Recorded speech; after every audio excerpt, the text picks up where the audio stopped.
America के धुर विरोधी देश ईरान और रूस के बीच एक बड़ी डील हुई है। इस डील ने अमेरिका की चिंता बढ़ा दी है। दरअसल रूस और यूक्रेन के बीच 2 साल से ज्यादा समय से युद्ध चल रहा है। इस युद्ध के शुरू होने के बाद से ही अमेरिका सभी देशों पर रूस से दूरी बनाने का दबाव डालता रहा है, तो दूसरी तरफ पश्चिमी देश यूक्रेन का समर्थन कर रहे हैं। हालांकि अब अमेरिकी प्रतिबंधों को झेल रहे 2 देश साथ आ गए हैं। बताया जा रहा है कि ईरान एक अहम हथियार सौदे में रूस को बड़ी संख्या में क्लोज रेंज की फात 360 बैलिस्टिक मिसाइल देने जा रहा है। रॉयटर्स ने 2 यूरोपीय खुफिया सूत्रों के हवाले से ये जानकारी दी है। इन मिसाइलों के इस्तेमाल के लिए दर्जनों रूसी सैन्य कर्मियों को ईरान में ट्रेनिंग भी दी जा रही है। ट्रेनिंग के बाद अगला कदम रूस को मिसाइलों की डिलीवरी होगा।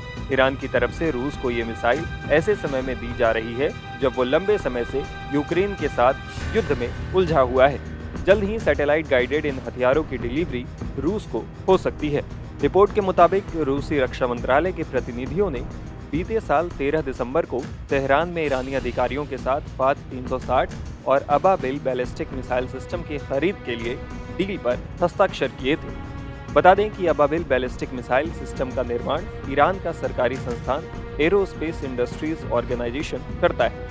दोनों देशों के बीच समझौते के मुताबिक अब ये मिसाइल रूस को मिलने जा रही है। रूसी कर्मियों ने फात 360 डिफेंस सिस्टम के इस्तेमाल का तरीका सीखने के लिए ईरान का दौरा किया है। ये सिस्टम 120 किलोमीटर यानी 75 मील की अधिकतम सीमा और 150 किलोग्राम के हथियार के साथ मिसाइल लॉन्च करता है। इस डील के बारे में एक सैन्य विशेषज्ञ ने बताया, मॉस्को के पास अपनी खुद की बैलिस्टिक मिसाइलें हैं, लेकिन फात 360 की आपूर्ति से रूस को अग्रिम पंक्ति से परे अपने टारगेट को निशाना बनाने में नई ताकत मिलेगी। खासतौर से नजदीकी दूरी के लक्ष्यों के लिए इन ईरानी हथियारों का इस्तेमाल हो सकता है।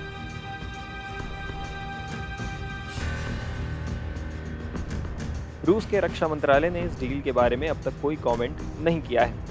ईरान की तरफ से रूस को हालिया समय में सैन्य मदद मिलती रही है। हालांकि अभी तक ईरान की तरफ से मॉस्को के लिए सैन्य समर्थन शहीद ड्रोन तक ही सीमित रहा है।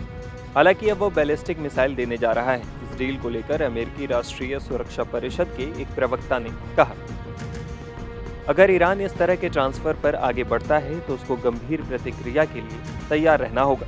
ईरान का समर्थन यूक्रेन के खिलाफ रूस की आक्रामकता को काफी ज्यादा बढ़ा देगा।